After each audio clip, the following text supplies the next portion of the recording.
Hello, my esteemed viewers. You are welcome to another edition of Otunba Reflections with Otunba on Poverty Fighters TV.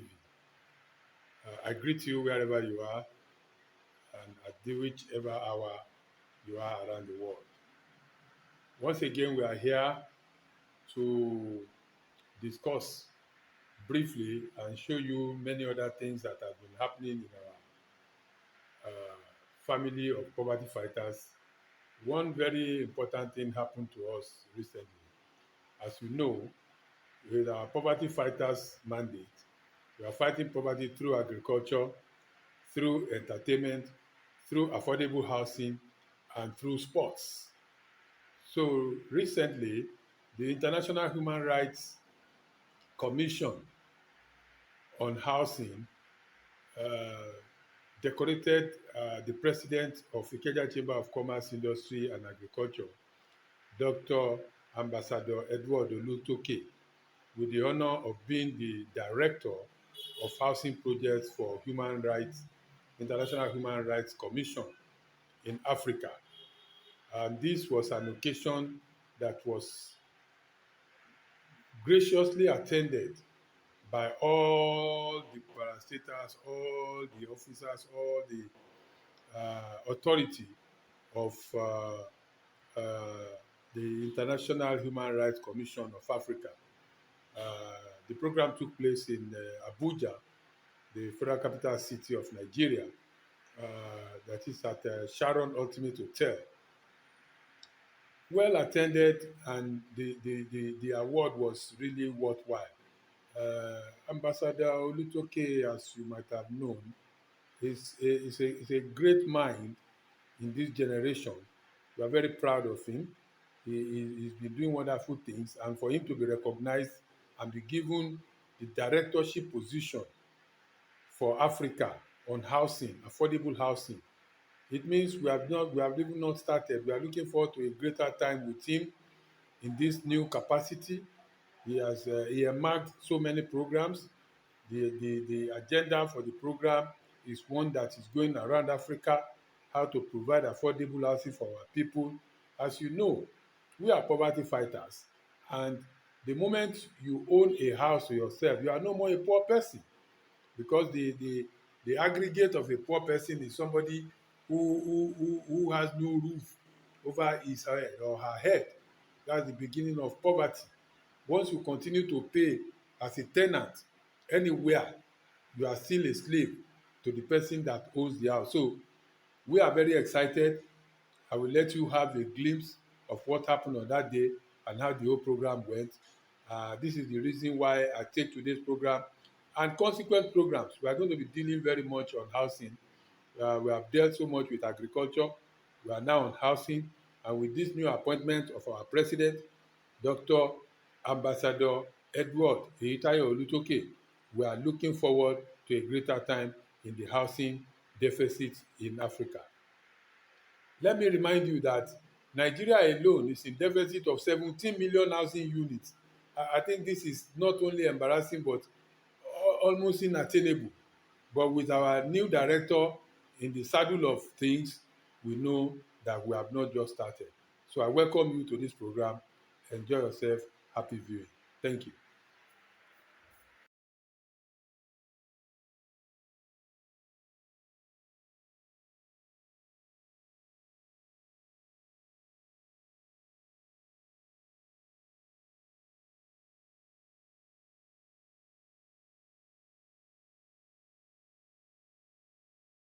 Kind of power of attorney is what you need to use in working in there and concluding the processes. This kind of power of attorney is what you need to use in working into the Ministry of Foreign Affairs and concluding whatever processes that are left. You have all of the powers now to do that accordingly.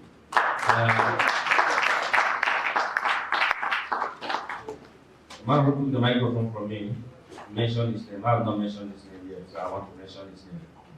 Are you the understanding? I want to mention your name. No. A prolific writer, author, and content creator, a social crusader whose focus is on raising responsible leaders in Africa. He is a staunch believer in the project called Nigeria. His academic voraciousness over the years has compelled him to have studied economics, info technology, theology, and theater arts at different levels. He is the national president of Association of Nigerian Tenants. Tenants? Wonderful. Association of Nigerian Tenants. The executive director of the Initiative for Affordable and Comfortable Housing, IFACT. National president, Association of Formerly Trained Theater Arts, AFTER. The chairman, FCT Handball Association, among his many other services to humanity. A well-traveled and intellectually mobile, creative scholar who is passionate about making meaningful impacts, solving problems, and contributing to knowledge. In his collection, among other accolades and achievements, is an honorary doctorate degree in economics and social work from the Tryon Biblical University, United States of America. Presently, he is the president of the Kenya Chamber of Commerce, Industry and Agriculture, the standard bearer of Poverty Fighters Squad, a leading humanitarian conglomerate in the front line of the onslaught on poverty eradication in Nigeria. He is the MD CEO of Responsible Leaders Concepts Limited, and also the MD CEO of Big Jesus Entertainment Limited. Big Jesus Entertainment Limited. Your Lordship, you gave him that. Your Lordship Bishop. Jesus Big here. Yeah, he's the MD, also the MD CEO of Big Jesus Entertainment Limited. Distinguished members of the press, ladies and gentlemen. I present to you a man who believes housing is a fundamental right. Ambassador Dr. Adeleye. The new director, International Human Rights Housing Project.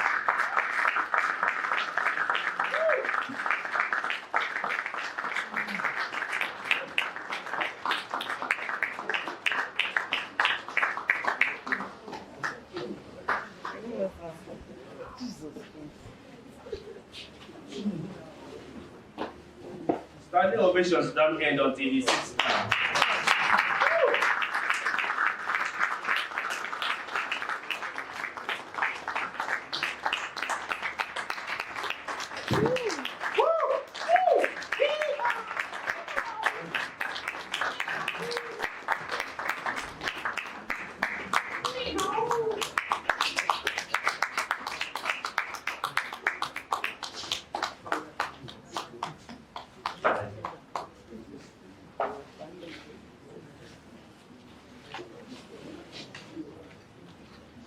So, ladies and gentlemen, I would have just said my job is done here, and I disappear like spirits.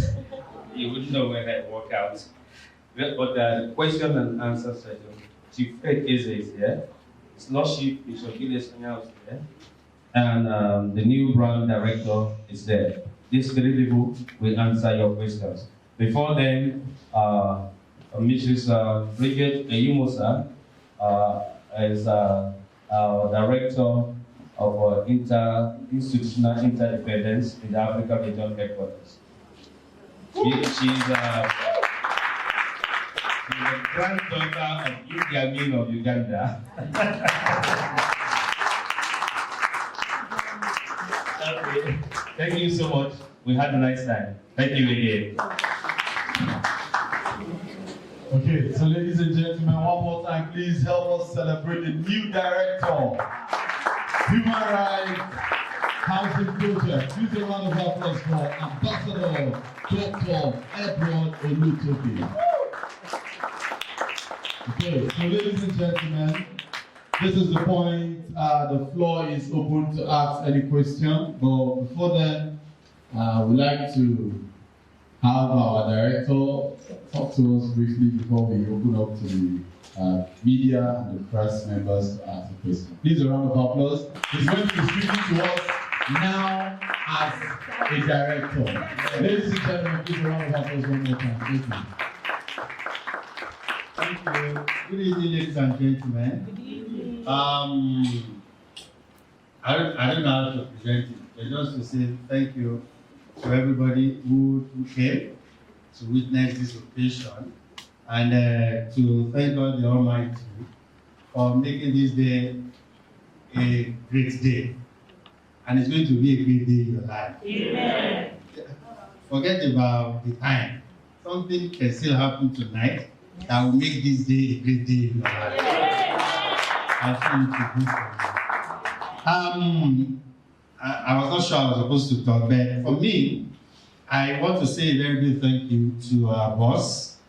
You know, he's been a father from within the short time we met, you know, and we got talking, and all of this happened. Thank you so much, sir, for all you have been to humanity, and when you're taking Africa to share your passion, and that is solidly to support you. You know, to my bosses, you know, thank you so much, sir. Because of time, I'm not able to mention everybody's name. I cannot spare the another chief. You know, I call her I call her the another chief. She started it all anyway, and yeah, today she's standing, you know, shaming the devil. Even with her 4 legs, she's still standing. Please put her hands together for Dr. Mrs. Comrade Adeleye Ezekiel. Thank you so much, man. Very appreciate. And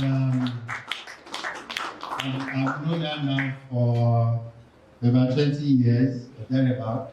And yeah, she's a mother. She's a mother to the core. I used to be in a job in a family worship center, and for some reasons, you know, the thing was not very well. I was as a media director in family worship center, and one pastor just didn't like my face. You know, when they do too much, people will just wait till they do this one. Ordinary media boy, why is he jumping around the senior pastor like that? Every day the senior pastor is calling him. You know, I'm just saying that to you so that you know I will not run away. They don't try me with projects. So if you want to see me, just try me with projects. You know, and so the man doesn't like my face, and you know, so they started ganging up and all of that. And so I had to leave the job. If I didn't walk away, they sacked me. And I love it like that. You know, when they know who sacked me, you know, it makes my phone strong that and me push him away.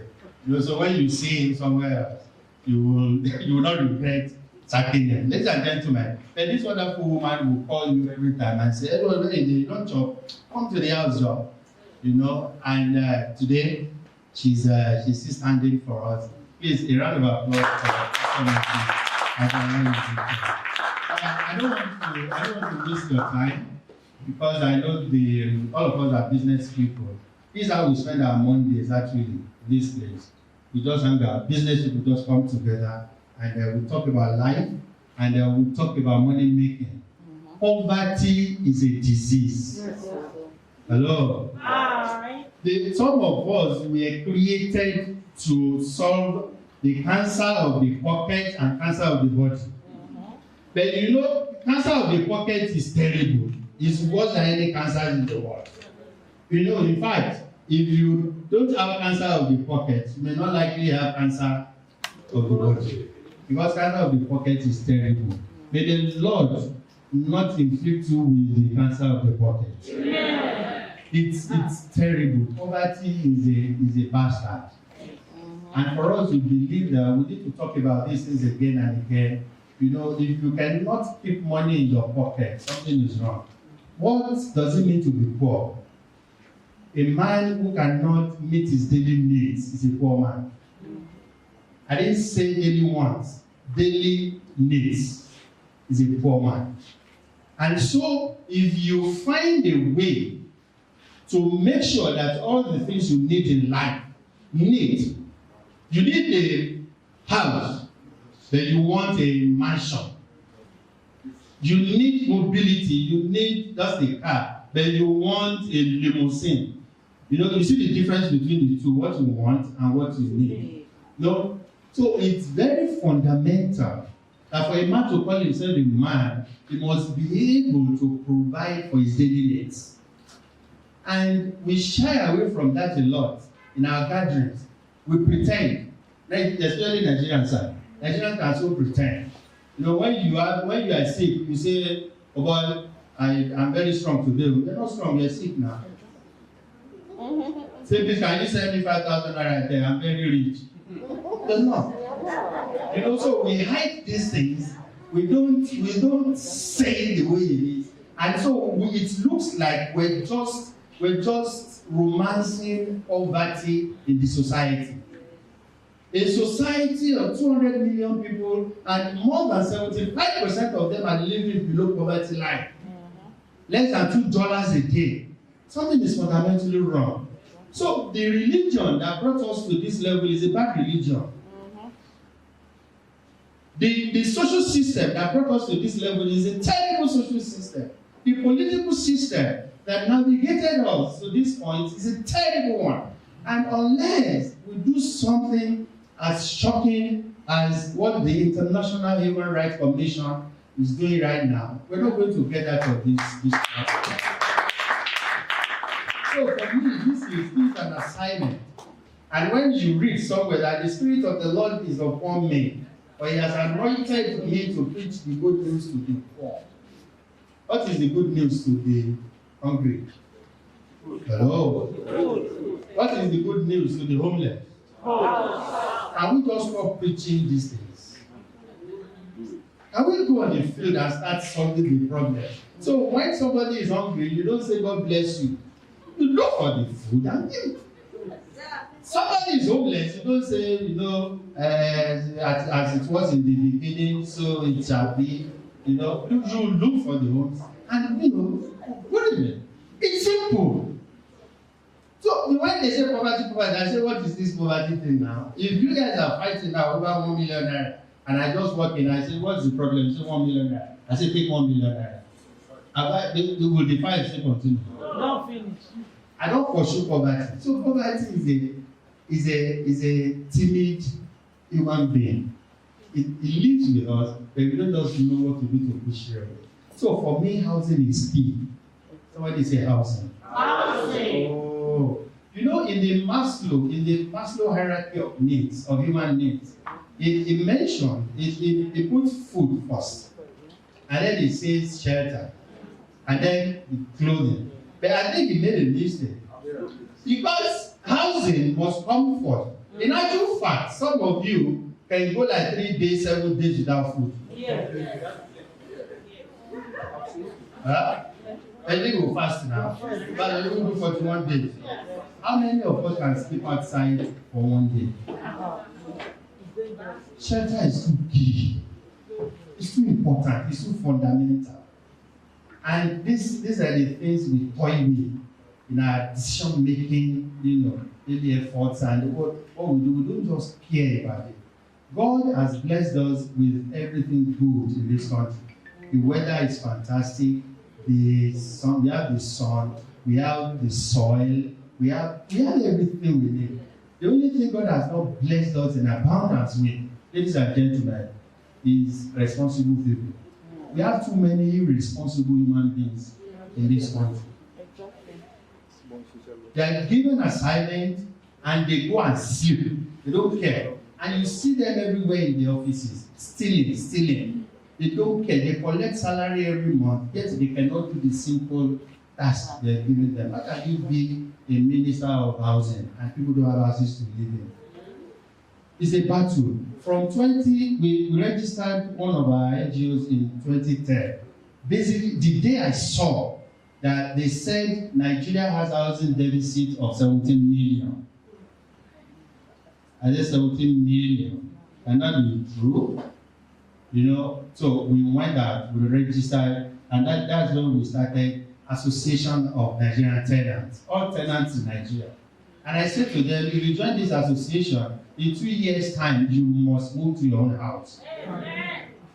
So you don't just keep staying in the landlord's house and you're dragging somebody's house with him. It's a process of demand and supply, sir. If the demand is higher than the supply, what happens to price? Well, So that's why we are paying 5 million naira, 10 million naira for 2-bedroom apartment in Abuja. And we think we are making sense. We are not making sense. Because what we're doing is to build executive robbers in all the offices. They look correct. You see them with fine suit and tie. Then you see what they do every day. Because it's not their fault. They must solve the problem of housing. And more than 70% of what they take home at the end of the month will go to one man calling himself the landlord. If all of us, just imagine with me, that we move 5,000 people from Asokoro today to a new land, 5,000 families, what do you think will happen to rent in Asokoro? It's not difficult. And we can make this happen for ourselves. So ladies and gentlemen, I don't want to talk much. I don't like talking actually. I don't like talking. so I want to say very big thank you, for all of you for coming. The thing is said, sir, we're not that kind of people that will, especially in the creativity chapter, we're rugged. We call ourselves the poverty fighter squad. It's a battle, it's a war. And nobody will be around us and will go to bed hungry. And you don't just go to bed hungry, you make sure that people around you do not go to bed hungry. So if people are buying houses in the city of Abuja, you buy your own house. If people are building cars in this city, you will buy your own cars. It's a matter of time. Please ride with us. We're ready. I have one of our partners there. We just launched 2,000 hectares of land in Kubwa. 2,000. I don't know if you like to talk. He's a silent man, silent billionaire. That man is something else. So we're taking that Kubwa. Yeah, yes. He's there. In fact, he's looking at me. No, he's afraid they'll go and kidnap him. Yeah, so you meet him. I'll introduce him to you. I told him already he's on our board. You know, that this is what I was just waiting for, the power of attorney. I'm a madman, sir. You may have to be dragging me and say, that you loaded there. Yeah, that's how I work. You know, you'll have to say, don't take it easy now.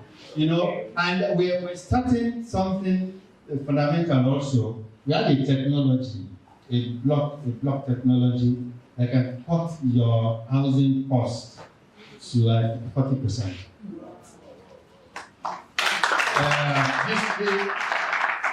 This man himself is a kidnapper, so you will not be afraid to be kidnapped. You know, so Architect Henry is in the house. He's our architect, an engineer. You know, this man can build a 3-bedroom apartment in 2 weeks. Yeah, you've seen okay, so the connect spiritually, you know, and so it's I'll allow him to say a few words. You know, I'm just saying all of this so that you guys will know it's not just the talk show. We talk too much in Nigeria. You open your TV set every morning, it's complain. We are just too irresponsible. Nobody is solving the problems, everybody is complaining. So we say to ourselves here that I am responsible. I don't want to blame you for the problems of Nigeria. It is my fault. I am responsible. To find the solution, it is in my hands. I am responsible. For the Spirit of the Lord is upon me. For he has anointed me to preach the good news to the poor. He has sent me to heal the brokenhearted, to proclaim liberty to the captives, recovery of sight to the blind, to set at liberty those who are oppressed, and proclaim the acceptable year of the Lord. When the Spirit of the Lord is upon you, you do much more than expected.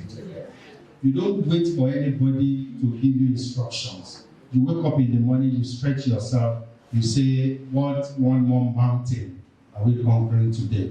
Ladies and gentlemen, I want to say very big thank you all of you once again for coming. I'm grateful for my mom from Lagos. She's a commissioner in the Ekiti State. She's here.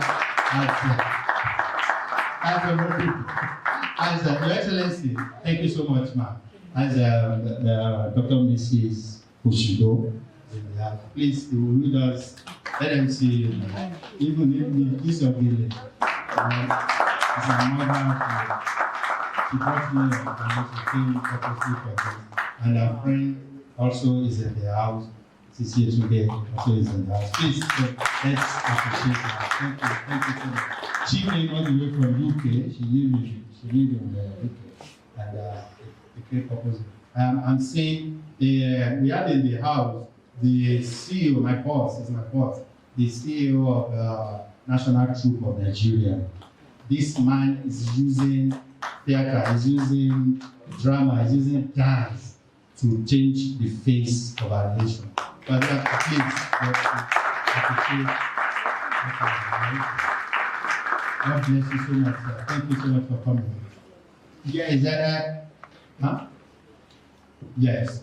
You know, there are so many people, so many dignitaries that are sitting there and seeing right now. Then we appreciate you because of time. And you know what? The food is getting cold. It's for your sake. But you want me to start calling everybody. I will. Do you want me? Of the food. The last line. You know, Nigeria is at a delicate point right now. We are at a crossroad. We need to choose the next leader.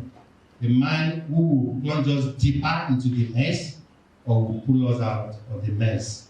The decision is in our hands. And if we can be careful to choose that one that will be bold enough to say this country is not traveling in the way it should travel, it has to reverse or turn back, then our story will be different in the nearest future. It does not matter how far you have gone in this journey. If you are applying the wrong route, you will end up in the wrong place. Yeah. The earlier you tell yourself, this journey is taking me nowhere, let me stop right now and take a new road. Because if I'm going to Lagos and I face Kaduna, am I making sense? The moment I realize that it's Kaduna, I'm not going to get to Lagos, and I turn back, the better for me. I see our young people dancing around these days, talking about politics. I see them on social media, and I bleed in my spirit. Are we really asking the right questions? Everybody is, is Hausa, is Yoruba tongue, is Igbo. Is that the question you should be asking? Nobody is saying, look, Mr. Man, they gave you 4 years to rule in a place. You had an opportunity to rule in a place for 4 years. How many farms did you create? How many houses did you build for people who are homeless? Where are those people? Can we see them? And I think those are the questions we should be asking. Instead of saying he's Christian, he's Imam, he's Bishop, it does not make sense. Let us ask the fundamental question. So, not just that we will be building houses, because if we're not carefully choosing the leader, the next leader of this country, you just discover that you do all this stress. You get the land, you build the houses, the man will come one day and say they should demolish. The houses should not be for poor people. So we need to look for the man who will have the passion of the people, who will be ready to work for the people. And so apart from just building houses, we're going to interrogate the polity, the leadership recruitment process. How are we recruiting our leaders? What have they done before? So we put it as a platform, we put it on the front burner. So we say in 2001, this man was this, and this is what he did in housing. We are restricting ourselves to housing. And so we'll ask those fundamental questions about housing in this country. Now, if you like, go and choose the man who demolished your houses. It does not matter, but we will put it on the front burner and we say this is what this one has done as a housing project. This is what this one has done. Ladies and gentlemen, that's what we're going to do. And there's certainly a radio television program. We call it Housing Rights. Housing Rights. many people are suffering from different kind of you buy land, the man will take your money and run away. No land, no house. There are so many things possible with this platform. I just want to plead with you, please work with us, especially the media. The media, sorry to say, the media actually contributed to the problem we have in this country. We allow talkers. We give talkers platforms, but we don't ask them, what are you doing about the problem? Please work with us. Let's see what we can do together. Let's make it, a turning point in our lives, and then very soon everybody will see what we can do with our time, with our strength, and with our anointing. Is there anybody who would like to volunteer for the Housing Department or the International Human Rights Commission? Your coming here today is not accidental. It's not accidental. So do I have anybody who will say, I'd like to volunteer, I'd like to be a volunteer for the international? God bless you. God bless you. God bless you. So we have volunteers. You see, we have volunteers everywhere. Thank you so much. Please make sure you drop your name before you go. We will work with you. We will look at what is possible together. There are many houses built in the city of Abuja. Nobody is living there. They just tie money down. Nobody living in there. Yet there are many people who don't have houses to live in. Let's work together. We can make the change we all desire in this country. God bless you. Enjoy the rest of the day.